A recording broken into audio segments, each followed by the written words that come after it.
All right. So Legita is asking about the processes of fat burning and fat storage in detail, and specifically the physiology there. And then she's also asking about the difference between the typical fat burning that people try to achieve these days versus a healthier way to lose weight, basically from a bioenergetic perspective. And this is a question that I get all the time in all sorts of different iterations. Basically, the question being, how do you lose fat without, burning fat or increasing lipolysis, increasing the release of fat from storage? If I'm, kind of alternatives here too, or, if I'm eating enough calories, or if I'm eating enough carbs, or if I'm eating enough fat for what my body needs, then how would you lose fat? Don't you need some sort of a deficit here in order to have fat loss? And obviously deficits are something that are talked about a lot in terms of calories or carbs or fat or whatever it is, as far as trying to achieve fat loss. And you and I have talked in a bunch of previous episodes talking about fat loss, why that's really the worst way to go about it from the health perspective, and especially from the bioenergetic perspective. So, and the alternative that we've proposed often includes eating more food, just changing the types of foods, and how this can actually result in more fat loss. But I don't know if we've actually dug into the physiology of what that can actually look like. So the first and most important point I would say is that, I guess, like, the first kind of part of the question is, what does the process of losing fat look like? And so what we basically have is this fat that's in our fat stores, and it has to be released from the fat stores and sent elsewhere in the body, where it can be either oxidized or burned, so used as fuel to produce energy, or it could even be just kind of packaged in some other form and released in some other way. So some of that could be if the fat is used to produce certain hormones, or if it's used for the production of bile and then gets released through our digestive tract.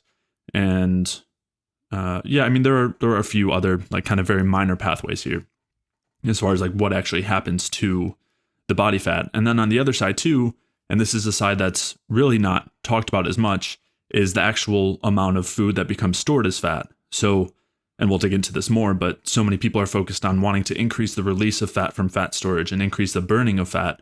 But what's not often acknowledged is that the things that generally drive fat oxidation or fat burning and lipolysis, which is fat release, the things that drive those things also tend to drive fat storage. So what basically the things that drive those things kind of switch the general currency or the general fuel from glucose to fat. And when we do that, we also end up storing a lot more food as fat. So as far as kind of the first piece of the physiology, what we want to be looking at is fat release versus fat storage. And another important point here is that the fat that gets released and is not used will then also end up kind of recirculating and ending up back in storage. So considering fat release versus fat storage kind of accounts for all of those possible uses of fat.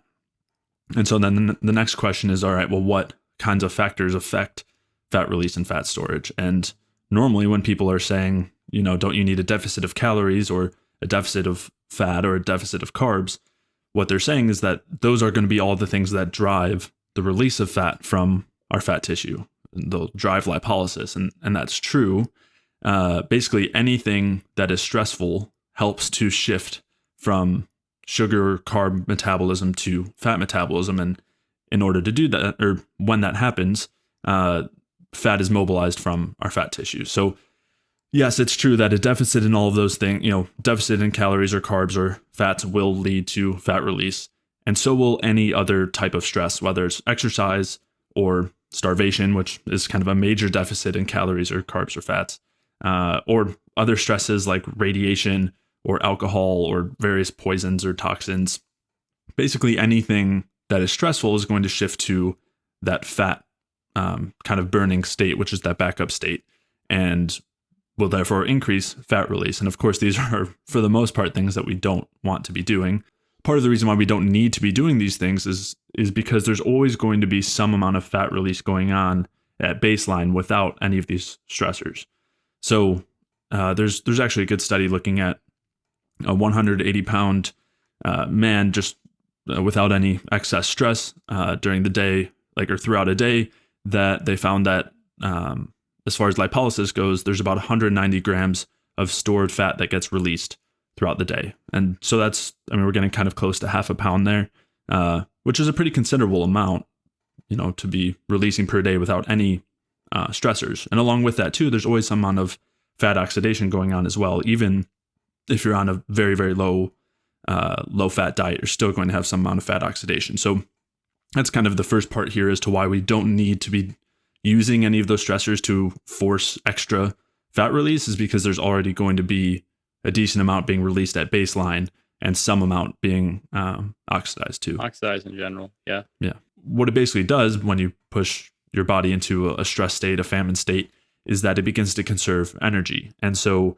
you begin to, instead of converting your food to energy, you begin storing it all as fat. And that, as you mentioned, that's dictated by hormones. And that's kind of what we were talking about earlier as far as fat storage versus fat release, where hormones are some of the major regulators there, which are affected by things like stress. So when you have the stress of dieting over time, you then start to change the signals that are going to increase the conversion of food to fat, increase the storage of food as body fat as opposed to burning it. And again, not only does this lead to weight gain in the long term, in that kind of yo-yo dieting where you gain back more than you lost in the first place, but it also leaves your body with less energy for all of its other functions that are the main factors driving your health, your brain health, your immune system, your digestive system, all of those things. So there's a huge cost to that mainstream model. But to turn back to the physiology side, again, as you mentioned, the hormones are some of the main dictators of fat storage versus fat release.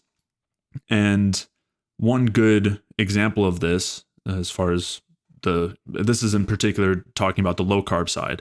So there's a study by Kevin Hall where they're looking at subjects or participants in a metabolic ward, and they had one side that was low carb and the other side that was, I think, moderate or higher carb. And the low carb group had less insulin secretion, which in general would mean less fat storage, although it doesn't actually. Not necessarily. It doesn't actually work that way, but that's just kind of the mainstream view, and especially the low carb view, is that insulin drives fat storage. And yeah, so the low carb group had lower insulin secretion and significant, major increases in fat oxidation. So they're more fat burning, less insulin relative to the high carb, low fat group. Yet they lost less body fat and they lost greater amounts of fat free mass, meaning lean body mass, like muscle. So basically more fat burning, less insulin, which is supposed to mean less fat storage. And yet they lost less body fat than the other group, which had higher insulin and less fat burning. So this is just a very clear example that, as you mentioned earlier, this focus on fat oxidation and the focus on excess insulin are incredibly reductionistic and don't actually represent what's going on physiologically in reality. Yeah, and I think it's important to point out here that, and I know a lot of people focus on insulin because with diabetics you have high amounts of insulin, and with obese people you tend to have, or pre-diabetics who generally, obesity and pre-diabetes tend to go together, and diabetes and obesity tend to go together as well. You see high amounts of insulin, and so people automatically, it must be the insulin is the problem, and it's instead of looking at it as an actual symptom.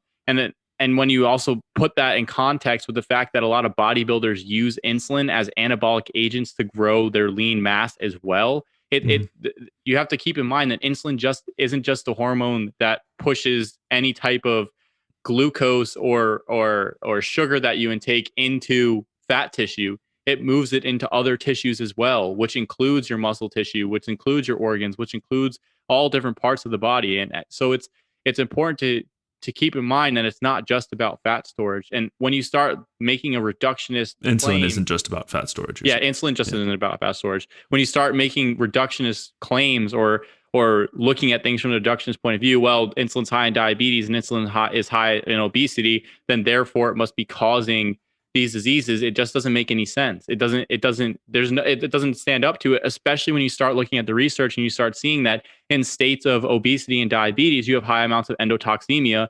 And the high amounts of endotoxemia are, number one, endotoxin directly impairs cell mitochondrial function and causes a glycolytic shift. And then besides that, you see that it also induces the immune system to release inflammatory cytokines that force, number one, fat production by the liver, so hyperlipidemia, and then also with the hyperlipidemia directly impairs the cell's ability to use glucose appropriately.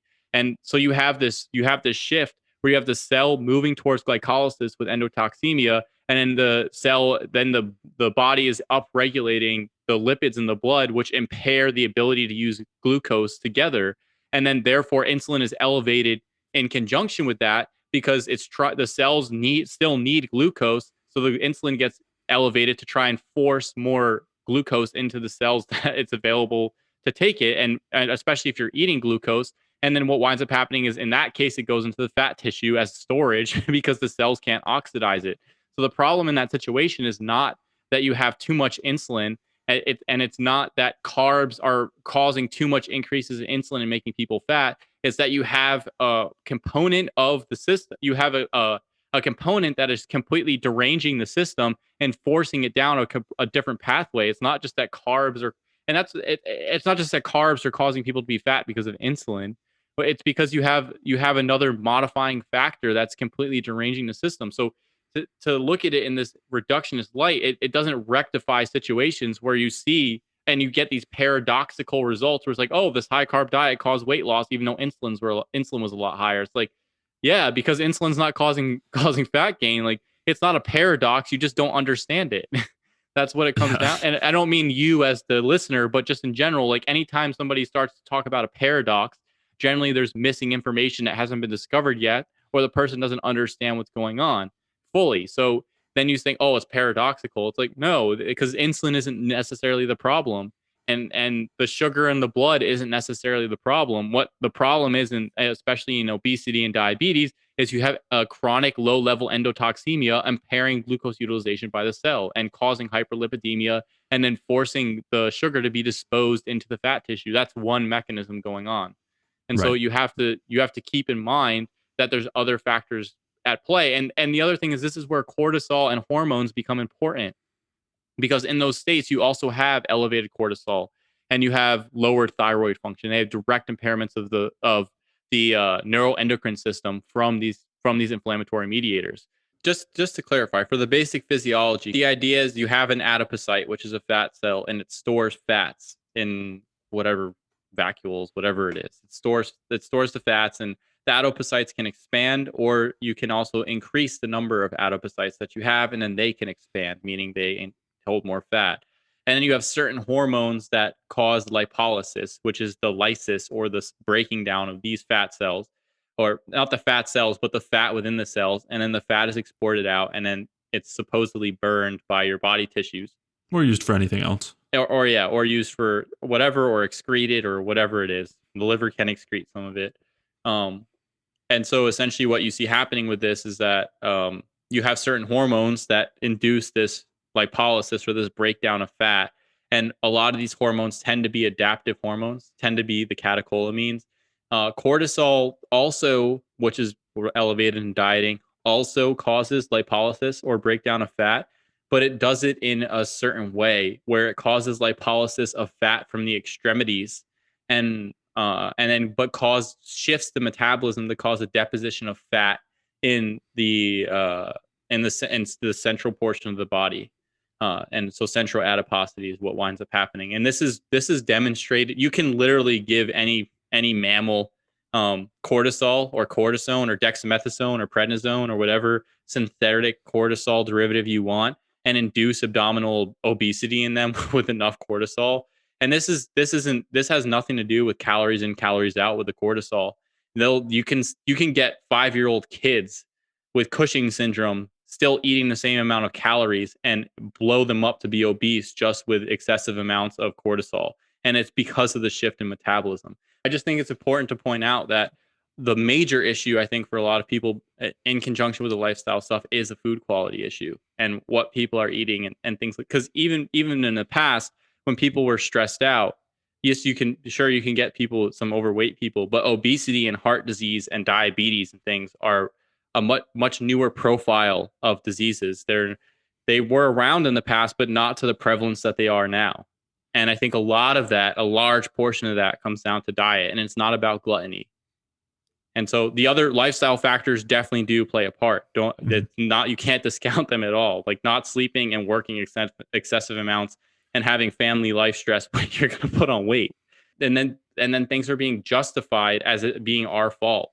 Oh, you're not sleeping well at night. I don't know what the reasons are because you have a trazodone deficit or some ridiculous. That's not actually the reason, but it's just I don't know. Like you have a sleep disorder. It's not the fact that you just work 13 hours in blue light, didn't get any exposure to sunlight, and you have a stressful job, and then you weren't able to eat or go to the bathroom on whatever you're doing. Yeah, I mean it's the same. The idea that you need to work two jobs, or you're working too hard, or like you're working too much. And just because you're not working hard enough, if you worked harder, then you would have the money you need, and then you'd be fine, and you could buy the high quality food. It's you can apply the same thing in every single. Yeah, it all comes down to being our fault. It's always pushed on the individual as, oh, well, you're just not working hard enough. You're just not doing this hard enough. Mm-hmm. And I don't think I think a lot of people are working too hard. Yeah. And that doesn't mean that hard work is a bad thing, but it's just like, what are you getting for it? If you have to run 2 hours in the treadmill every day just to maintain your weight, that's not working hard. That's just, I don't know what that is. That just doesn't make any sense. Well, I mean, it is working. Like, it is working hard. I understand what you're saying. I'm just saying, I know people who are in that perspective, and it's what you're working hard, but for what? Right. I mean, every aspect of our society is telling us that those things are the answer, and they don't have to be the answer. They aren't the answer, and it's going to lead to the same cycles that don't end up with any sort of productive result.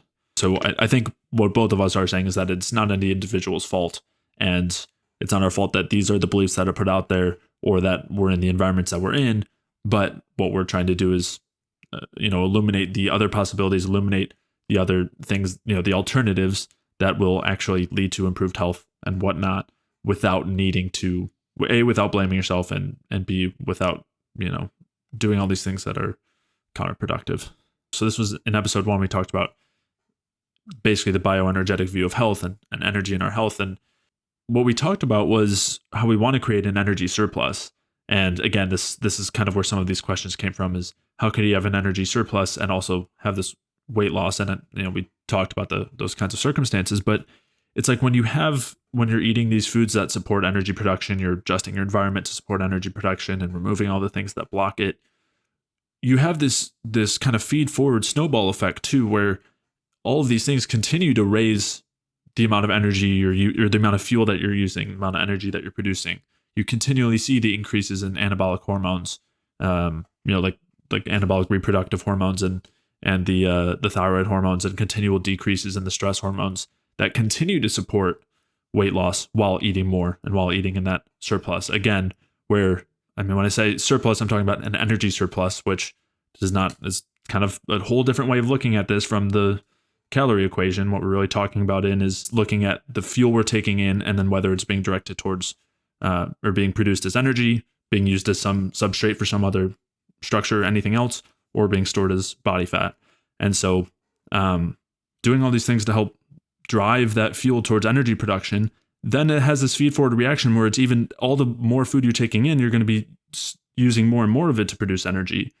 Your metabolism keeps going up and up, kind of like when you were younger and you didn't have these accumulated environmental insults over time that have tanked your metabolism. So yeah, I mean, it's like the best of all worlds. And yeah, so, and you even, like, if you're kind of thinking of it in those different directions where you have the fuel coming in and it's going towards either body fat or energy or other options, when you're doing this and the hormonal state's good, which again is just a representation of the energetic availability. So when you have the energy surplus, you have a lot of energy available. You then also see kind of that extra arrow of the body fat going towards energy production and going towards substrate, where because you have less and less of those fat storage hormones circulating and less of those fat storage signals, you end up with even that baseline amount. Let's say that's the 190 grams being released every day, which is a lot. I mean, just under half a pound of body fat per day. That's it's not being restored. It's being used for all these other things. So yeah, it makes a lot more sense. Yeah. And I guess that's, I don't know, trying to kind of put those puzzle pieces together and help people maybe have an alternative view or an alternative way to conceptualize it, to transition away from this concept of, this balancing act between how much food you took in and how much went out. Yeah. the current picture clearly isn't really working, and this picture makes a lot more sense, I think, in reality, but also theoretically. So it's also, just a matter of time, and it's a relatively, I guess, newer picture. And I think I see part of it starting to develop too with the idea of reverse dieting, which is becoming Mm. more popular. But the problem there is that so often the types of foods, all the other aspects of the environment are ignored, and it's still just about calories. It's just in the reverse, as opposed to focusing on eating less, you're trying to eat more. Yeah. And I think there's some caveat, there's obviously some drawbacks there too if you're not addressing all these other factors that affect what happens to the food that you take in, including, some of those factors are how much you take in and what types of foods you take in.